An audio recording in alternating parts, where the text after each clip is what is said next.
Woi, kadang-kadang kita pun sombong itu mulai muncul ketika kita merasa Tuhan berpihak pada kita toh. Kadang-kadang waktu kita di gua singa itu kita pelutut noe, tapi ketika keluar seperti Daniel kita bilang itu anak Tuhan siapa yang akan lawan. Lantas kita kutip ayat, kalau Tuhan di pihak kita siapakah yang akan lawan kita? Iya, copi gua singa. Jadi saya kira Daniel jauh dari itu. Tidak sementara berpikir kemenangan atas itu, tapi ada satu hal yang penting adalah dia memenangkan dirinya.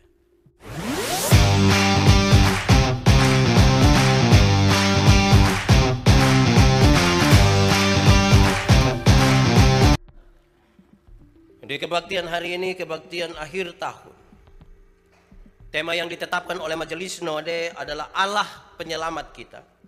Pembacaannya terambil dari kitab Daniel pasal 6 ayat 15 sampai ayat yang ke-29. Daniel pasal 6 ayat 15 sampai ayat yang ke-29. Firman Tuhan berkata demikian. Setelah raja mendengar hal itu, maka sangat sedihlah ia. Dan ia mencari jalan untuk melepaskan Daniel. Bahkan sampai matahari masuk, ia masih berusaha untuk menolongnya. Lalu bergegas-gegaslah orang-orang itu menghadap orang-orang yang telah menuduh Daniel, dan mereka dilemparkan ke dalam gua singa, baik mereka maupun anak-anak dan istri-istri mereka. Belum lagi mereka sampai ke dasar gua itu, singa-singa itu telah menerkam mereka, bahkan meremukan tulang-tulang mereka. Kemudian Raja Darius mengirim surat kepada orang-orang dari segala bangsa, suku bangsa dan bahasa yang mendiami seluruh bumi, bunyinya, bertambah-tambahlah kiranya kesejahteraanmu. Bersama ini kuberikan perintah bahwa di seluruh kerajaan yang kukuasai, orang yang harus takut dan gentar kepada Allahnya Daniel, sebab dialah Allah yang hidup, yang kekal untuk selama-lamanya. Pemerintahannya tidak akan binasa dan kekuasaannya tidak akan berakhir. Dia melepaskan dan menolong dan mengadakan tanda mujizat di langit dan di bumi. Dia yang telah melepaskan Daniel dari cengkraman singa-singa. Dan Daniel ini mempunyai kedudukan tinggi pada zaman pemerintahan Darius dan pada zaman pemerintahan Kores orang Persia itu. Demikian firman Tuhan. Berbahagia setiap orang yang mendengar firman, memelihara dan melakukan dalam hidup setiap hari. Saudara, shalom. Sekali lagi shalom.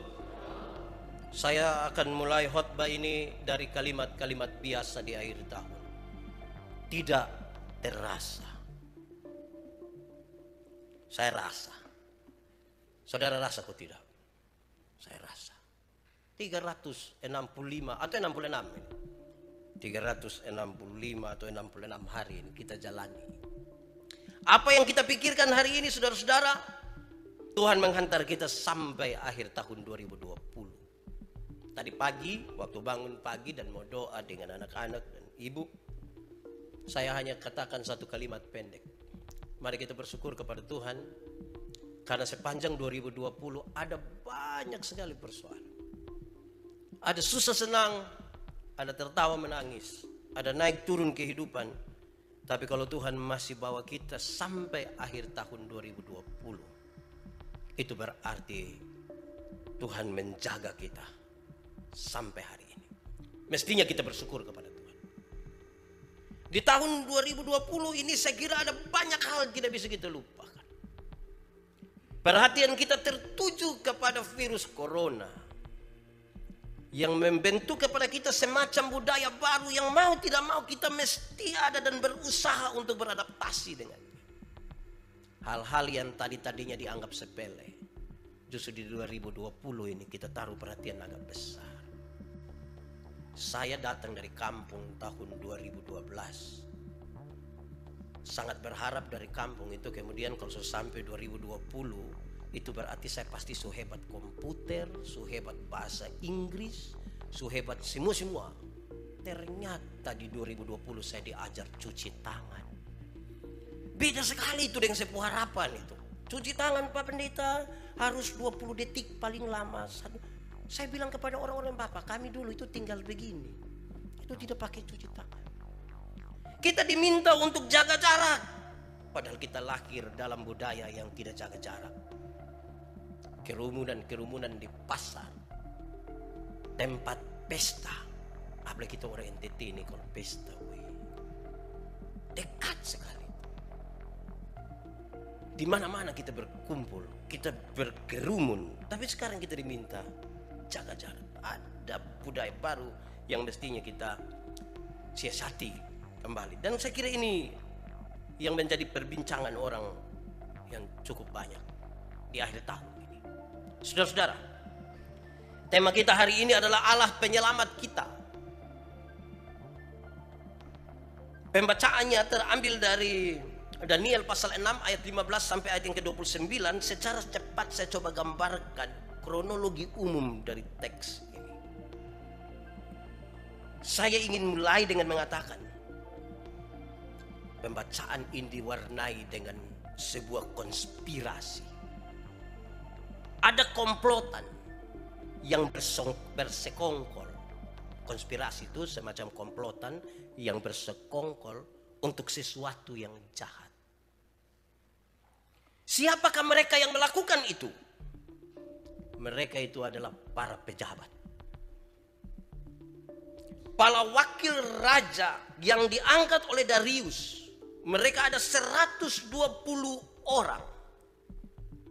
Ditambah dengan 2 pejabat tinggi yang setingkat dengan Daniel. Konspirasi besar ini dilakukan oleh para pejabat. Dan kalau pejabat yang bikin konspirasi, siapa yang berani lawan mereka? Terlalu kuat itu.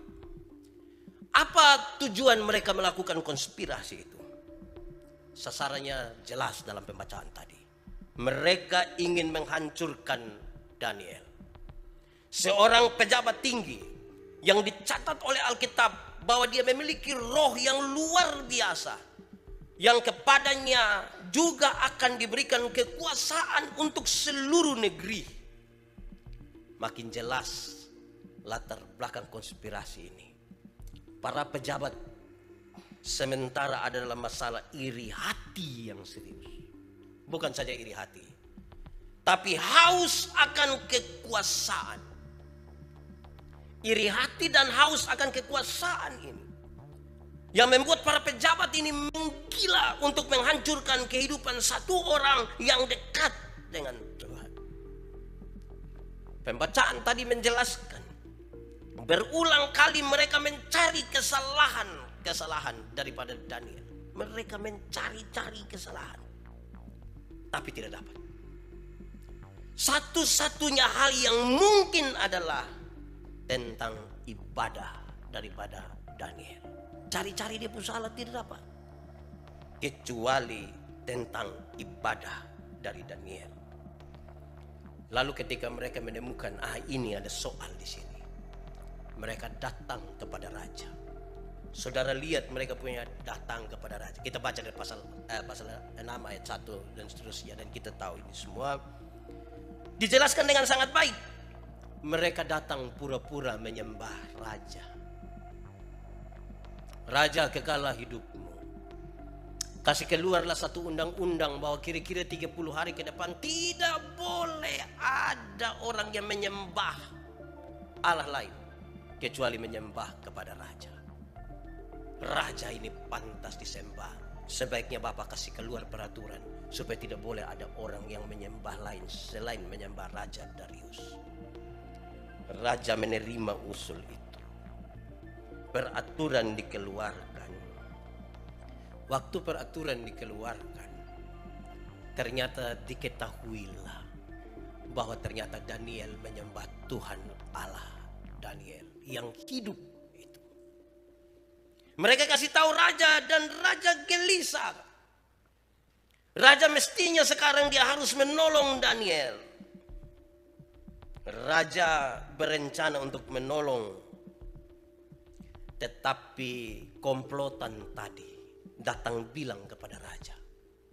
Raja, undang-undang di Media dan Persia bilang kalau sudah dikasih keluar satu peraturan tidak boleh dirubah.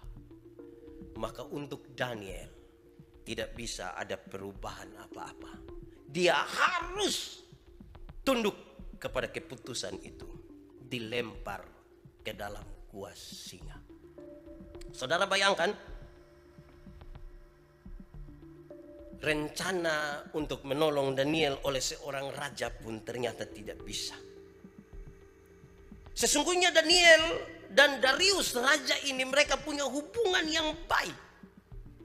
Itu yang menggelisahkan Darius raja ini.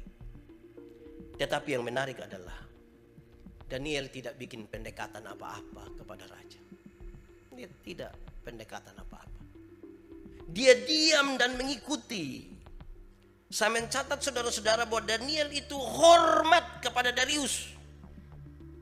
Tetapi dia tetap takut akan Tuhan Allah. Hormat kepada raja, tetapi tetap takut kepada Tuhan Allah.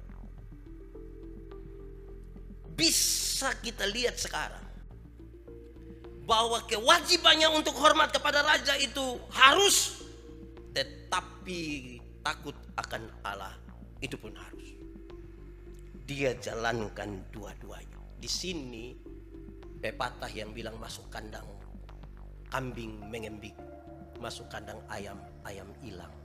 Itu tidak pakai di sini. Hormat raja ya, tapi kepada Tuhan tetap dia beribadah. Tidak ada kemunafikan, tidak ada kepura-puraan dari Daniel. Dia berdoa 3 kali sehari. Petang, pagi, dan tengah hari. Dia berdoa kepada Tuhan. Bahkan ketika undang-undang itu dikeluarkan sekalipun, dia tetap berdoa kepada Tuhan tanpa rasa takut sedikit pun. Padahal dia tahu bahwa ini akan punya masalah kepadanya. Saudara-saudara, harusnya kita renungkan betapa dekatnya dan betapa takut dia akan Tuhan, sehingga tidak ada sesuatu pun yang mampu untuk mengganggu ibadah itu. Saudara tahu bahwa mereka datang dan menangkapnya pada waktu dia beribadah kepada Tuhan. Hal yang menurut saya cukup luar biasa. Sehingga saudara tahu bahwa kalau dia beribadah, bahkan nanti dia beribadah sekalipun di dalam gua singa itu bukan ketika dia ada dalam masalah baru dia beribadah. Tetapi jauh-jauh hari ketika dia masih ada di alam bebas, ketika dia masih jadi pejabat tinggi dalam pemerintahan Darius, dia sudah terbiasa beribadah kepada Allah. Saya renungkan ini serius saudara, karena kita ini kadang-kadang memang pas ada masalah baru berdoa. Itu pun itu doa kita mau paling banyak 3 kali terus masalah selesai. Waktu belum ada di gua singa, kita belum beribadah, kita menyanyi anggur merah. Tapi sudah di dalam gua singa, saya yakin itu kita punya ibadah ngeri itu. Itu yang tidak tahu berdoa juga pasti berdoa. Saya ingat ada seorang ateis, ketika satu saat dia jalan ikut hutan, tiba-tiba ada beruang besar satu terkam ambil dia. Sadar dia di bawah, beruang di atas. Spontan dia berteriak, Tuhan tolong saya. Waktu dia bilang Tuhan tolong saya, tiba-tiba waktu berhenti. Waktu berhenti, jadi dia dengan beruang ini hanya baku lihat saja. Tiba-tiba ada suara bilang begini, hei ateis, engkau kan tidak percaya kepada Tuhan. Engkau tidak percaya kepadaku. Lalu kenapa tiba-tiba hari ini engkau berdoa minta tolong kepada saya? Engkau kan tidak percaya. Ateis ini menjawab, Tuhan, mungkin terlalu munafik. Kalau hari ini saya tiba-tiba percaya, mungkin terlalu munafik lah. Masa selama ini saya tidak percaya, terus hari ini ketika saya mau mati dimakan oleh beruang ini, lantas saya tiba-tiba berdoa. Terlalu munafik lah. Saya tidak mau menjalani itu. Tapi kalau engkau berkenan ya Tuhan, tidak usah lihat pada saya lah. Tapi karena beruang ini adalah ciptaanmu, Tuhan tolong buat dia jadi beruang yang beriman sedikitlah. Itu sudah cukup. Tidak usah lihat saya memang dari dulu tidak percaya, tapi paling tidak Tuhan buat kau ini beruang ini beriman. Itu cukup. Lalu kemudian Tuhan bilang baiklah. Waktu berjalan kembali. Beruang ini biasa saja. Bahkan dia kemudian buat dia pun tangan seperti ini. Terus dia tanya ateis ini, beruang, kenapa tidak makan saya? Sudah berimankah engkau? Beruang tidak jawab apa-apa. Tapi ada kata-kata doa yang keluar dari mulut beruang. Tuhan, berkatilah makanan ini. Memang aneh juga kita hidup. Nanti di saat susah baru kita berdoa. Tapi pelajaran hari ini menarik dari Daniel. Sebelum dia ada di situ, kebiasaan tiap hari adalah berdoa 3 kali. Pada waktu petang, ketika mereka mau masuk malam itu tidur. Pada waktu bangun pagi. Dan pada waktu tengah hari, dia terus berdoa.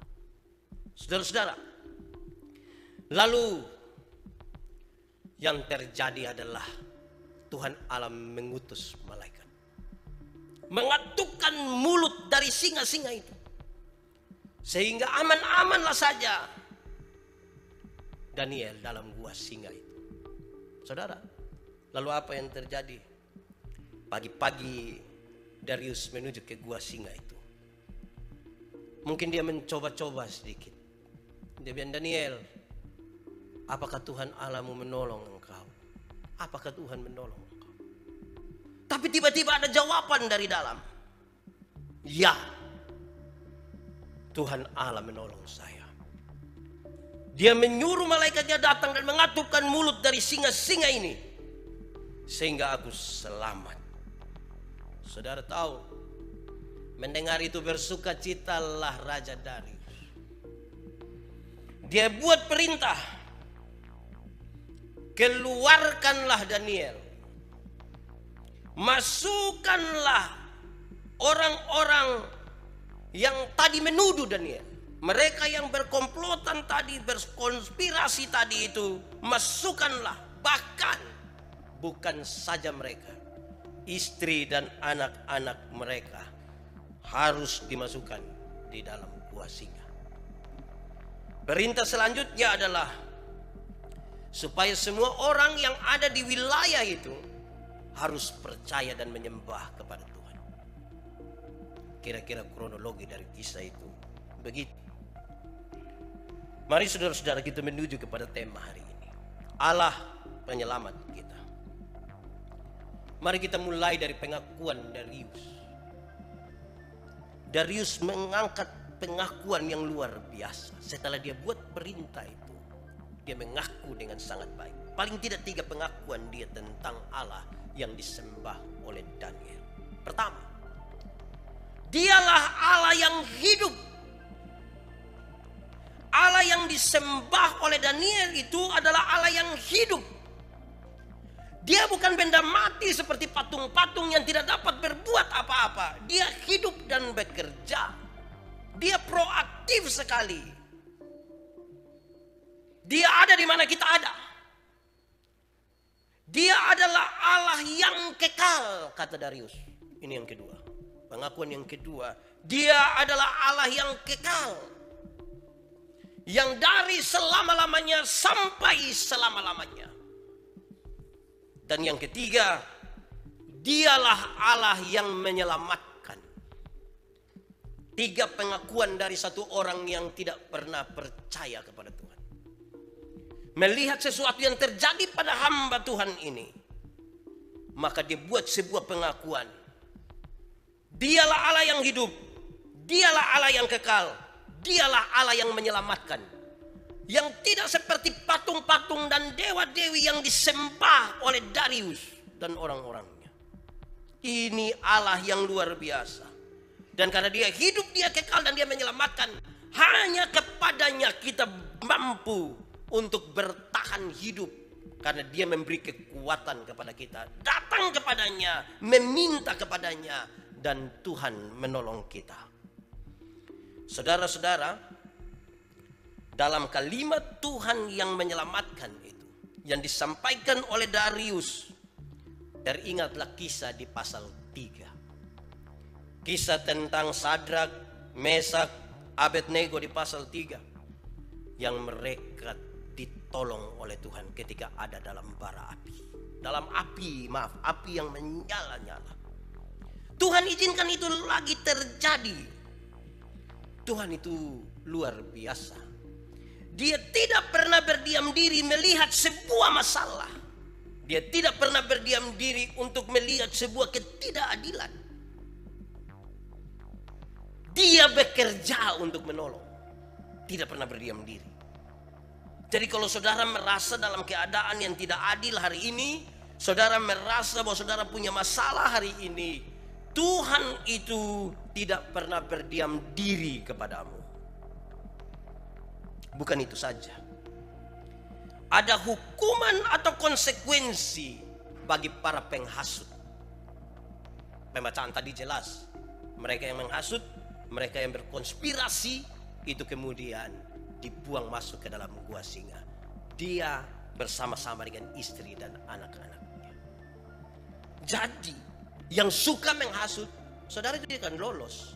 Karena Tuhan yang hidup, yang kekal, Tuhan yang menyelamatkan itu, dia lihat semua yang kita kerjakan.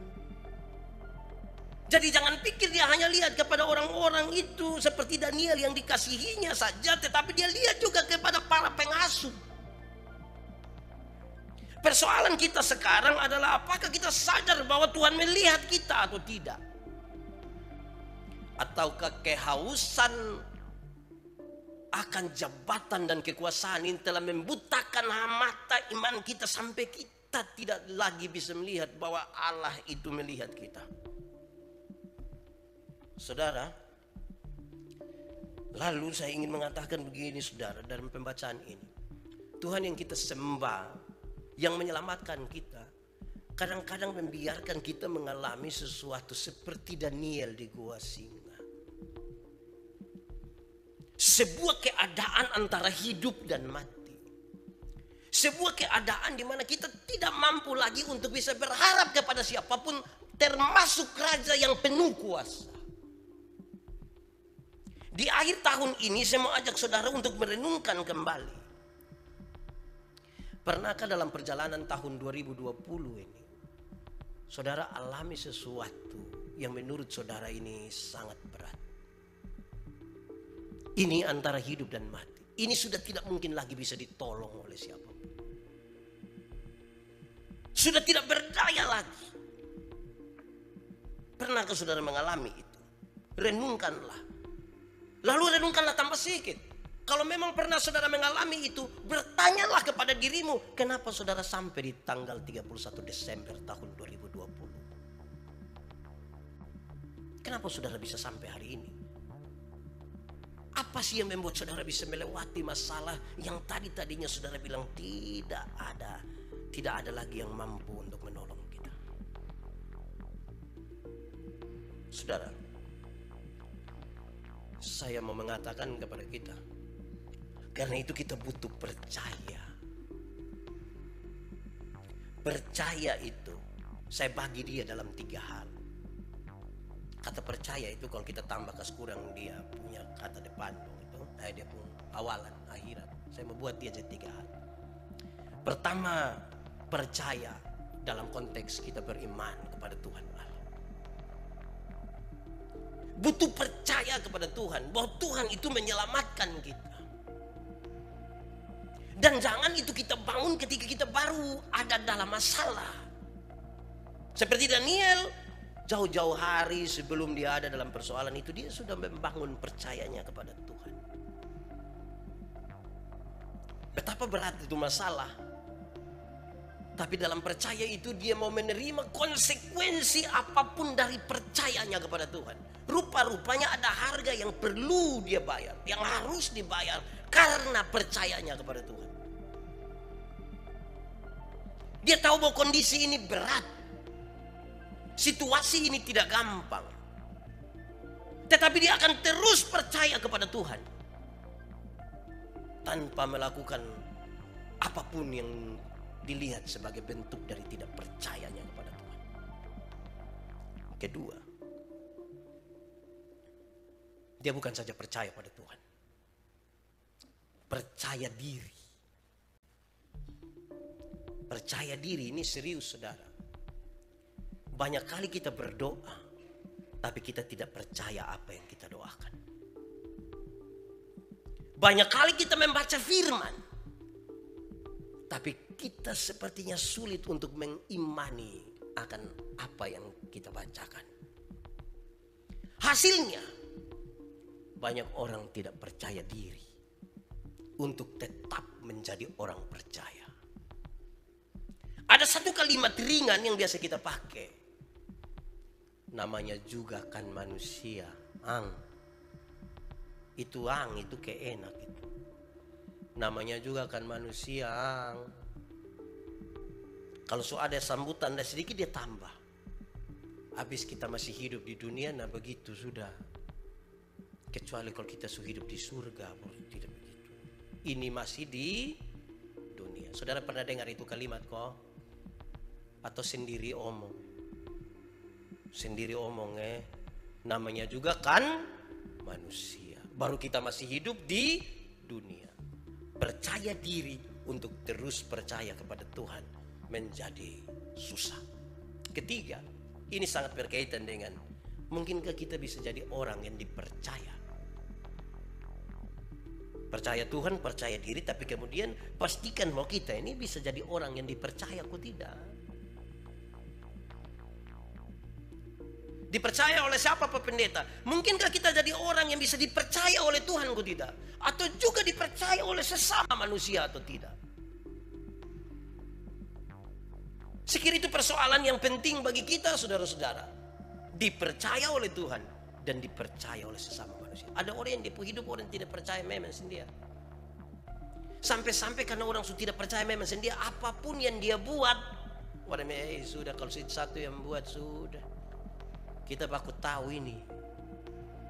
Karena terlalu banyak dia buat sampai orang tidak bisa percaya dia. Waktu dia menangis sudah bilang, jangan cepat-cepat percaya teh. Buaya juga ada air mata. Begitu. Apalagi manusia. Waktu dia datang dan agak puku-puku sedikit ke tepung bahu, jangan percaya teh. Aduh. Saudara bayangkan kalau orang sudah tidak percaya kita lah itu. Kita pun hidup, saya kira itu kayak di gua singa itu. Kita susah, sedikit kita mati. Tapi saya lihat ini saudara-saudara orang-orang yang bisa dipercaya ini. Dalam penyelamatan Tuhan atas kita ini saudara-saudara memang dibutuhkan ini hal. Ada hal yang memang Tuhan kerjakan begitu rupa. Tapi kita juga memang harus jadi orang yang bisa dipercaya. Dulu saya masih melayani di Sabu, di satu tempat. Ada satu majelis jemaat, dia punya suami itu jatuh dari pohon tua, kaki tangan patah. Wih, itu memang mengerikan. Semua orang sudah datang, keluarga sudah datang dan mereka rasa ini agak bahaya. Mereka sedih-sedih di situ. Terus tiba-tiba ketika dia mulai bisa bangun, dia panggil dia pu istri, Ina, datang dulu. Ketika dia punya istri datang sampai di situ dengan agak terbata-bata dia bilang begini, Ina, kalau misalnya saya terjadi apa-apa, saya mati, Ina boleh menikah lagi. Pas dia omong begitu dia punya istri langsung menangis, pegang dia langsung bilang, orang hanya menggila so. Dia punya istri langsung kaget sendiri begini. Terus ini saya kan ada di situ, saya bilang, kenapa bikin begitu? Dia bilang, dia majelis, dia tidak percaya yang Tuhan bisa atur kita pun hidup ini. Saya bilang, iya, tapi dengan kata-kata begini ini bahaya. Saudara lihat, percaya ini kadang-kadang memang bikin kita agak mau percaya, tidak percaya, juga mau percaya. Akhirnya banyak orang percaya dalam keraguan-raguan percaya. Di akhir tahun 2020 semua orang bisa berkata Tuhan telah membawa kita sampai akhir tahun 2020. Tapi apa memang saudara percaya Tuhan membawa?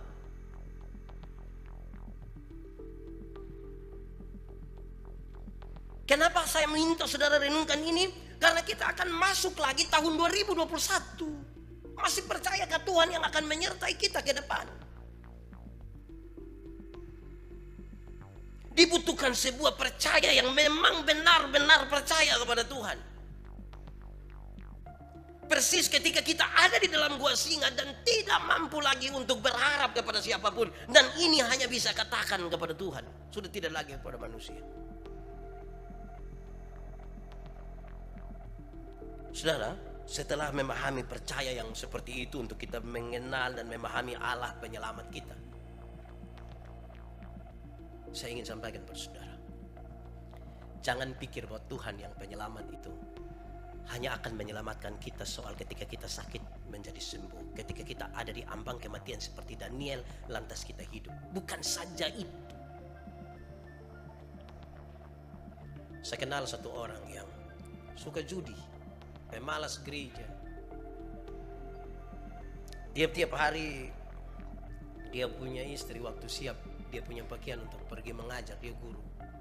Dia pasti selalu setrika pakaian untuk siapkan suaminya pergi. Dia tulis satu ayat Alkitab, dia isi di dalam saku baju dari suaminya. Hal itu berlangsung kira-kira 13 tahun. 13 tahun. Tidak tahu suaminya baca atau tidak, tapi ini rutinitas yang dilakukan oleh istrinya. Saya tiap hari harus menulis satu ayat Alkitab isi di saku baju. 13 tahun kemudian suaminya bilang begini, "Mama, saya mau berhenti judi, saya mau berhenti mabuk. Kalau ada pemilihan majelis dong usul saya, Mama kasih tahu, saya ikut, saya mau." Dia pun istri tidak ngomong apa-apa, ikut saja. Pas pemilihan dia terpilih jadi majelis. Melayani kira-kira 6 bulan kemudian dia mati. Tahu mati? Meninggal itu yang mati kok tidak. Dia mati. Tapi saya mau kasih tahu bahwa bukan karena dia berhenti judi mabuk makanya dia mati, bukan itu. Ya saudara jangan salah duga. Setelah dia mati, kami pergi. Waktu sampai, itu sebenarnya dia jemaat yang dilayani pendeta. Waktu kami sampai sana istrinya menangis sejadi-jadi. Setelah beberapa saat dia menangis, kemudian dia berhenti dan dia tertawa.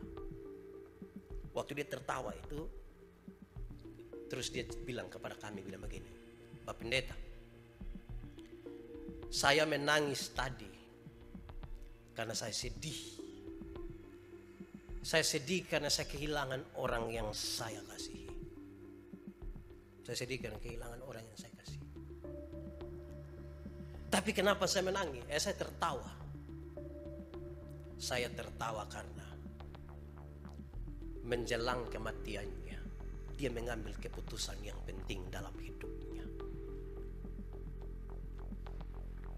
Dia mati dalam damai. Dia mati dalam bersama dengan Tuhan. Dia mati dalam percaya setelah dia mengambil keputusan penting dalam hidupnya. Saya ingat saudara-saudara tahun 2002 ketika saya melayani di Alor. Pergi tanggal 23 Oktober sampai 24 Oktober. Lantas kemudian 31 Desember. Itu adalah 31 Desember pertama kali jauh dari keluarga. Sepanjang itu belum pernah kami ada dimanapun waktu Natal, waktu kunci tahun pulang kembali ke Papa Mama di Soe. Tapi mulai tahun 2002, hari itu hari pertama Natal dan kunci tahun di negeri orang. Listrik tidak ada. Air tidak ada. Sumur tidak ada, ledeng tidak ada, sungai tidak ada. Kami berharap pada air hujan saja. Kalau kita tada dari rumah seng, aman. Tapi kalau kita tada dari rumah rumput alang-alang itu, kita tidak butuh daun teh lagi. Dia pun kuning keemasan itu bagus. Saudara bisa bayangkan Ketika tiap malam 31 itu kami tunggu Bapak berdoa cepat, karena kami mau ketemu kawan, petasan terus, berteriak, mabok, gas motor. Dan sekarang harus ada di satu tempat tanpa keramaian sedikit pun. Hanya ada 1 atau 2 lampu gas di gereja. Habis kebaktian dong langsung kasih mati ini lampu. Itu dia turun bersama-sama dengan saya air mata. Saya yang muka begini ini menangis, saudara. Sama persis dengan saudara-saudara yang oleh karena COVID hari ini tidak bisa berjumpa dengan keluarga di akhir tahun. Anak-anak tidak bisa datang, orang tua tidak bisa berjumpa dengan anak-anaknya. Dan saudara sedih toh. Waktu air mata saya jatuh di alor itu, saya mengerti betapa orang tua, betapa keluarga itu penting sekali.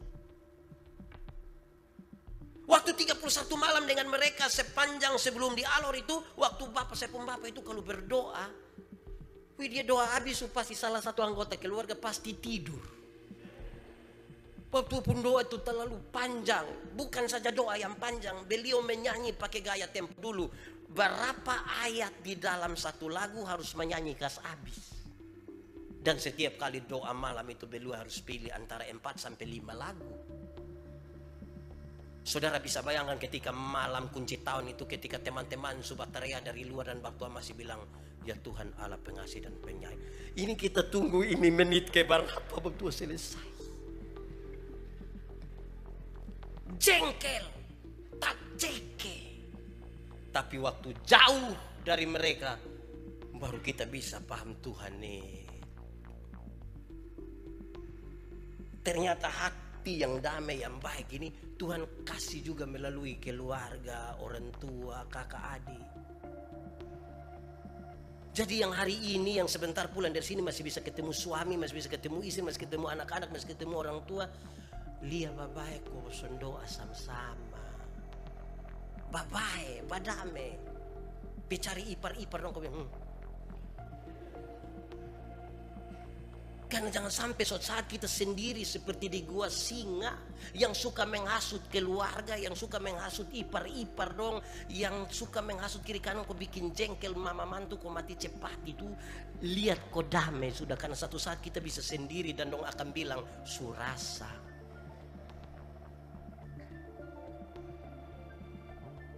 Saya mau kasih saudara 10 detik untuk renungkan hari ini. Ketika saya omong tentang kebencian, siapa yang tiba-tiba di pemuka muncul di saudara poin? Silakan.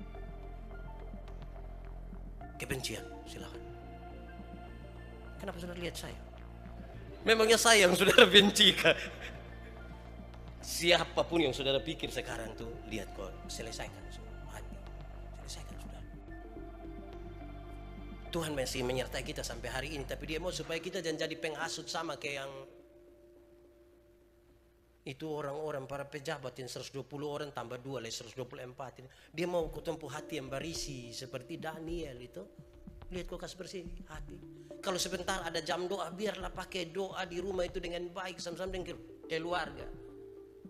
Tidak usah lagi keluar kok pasiar-pasiar. Tengah lagi kembang api lagi. Tidak usah lagi di rumah sah. Dia istri dan suami dan anak-anak balik mama, papa. Betul lihat papa pemuka ini sama kayak lihat kembang api. Iya saya lihat mama pun rambut itu sama kayak petasan. Dia kayak begini-begini itu sebaiklah. Karena itu saudara-saudara, akhiri tahun 2020 ini dalam percaya bahwa Tuhan sudah menyertai kita sampai habis. Tetapi kita butuh hati yang terbuka kembali kepada Tuhan, kepada orang lain, supaya tidak boleh ada kebencian di dalam kita. Saya tidak bayangkan apa yang dipikirkan oleh Daniel ketika 124 orang bersama-sama dengan istri anak-anaknya disuruh masuk. Apakah mungkin Daniel akan bilang itu mencoba-coba bikin. Kadang-kadang kita pun sombong itu mulai muncul ketika kita merasa Tuhan berpihak pada kita toh. Kadang-kadang waktu kita di gua singa itu kita pelutut Noe, tapi ketika keluar seperti Daniel kita bilang itu anak Tuhan siapa yang akan lawan. Lantas kita kutip ayat, kalau Tuhan di pihak kita siapakah yang akan lawan kita? Iya, tapi gua singa. Jadi saya kira Daniel jauh dari itu. Tidak sementara berpikir kemenangan atas itu, tapi ada satu hal yang penting adalah dia memenangkan dirinya.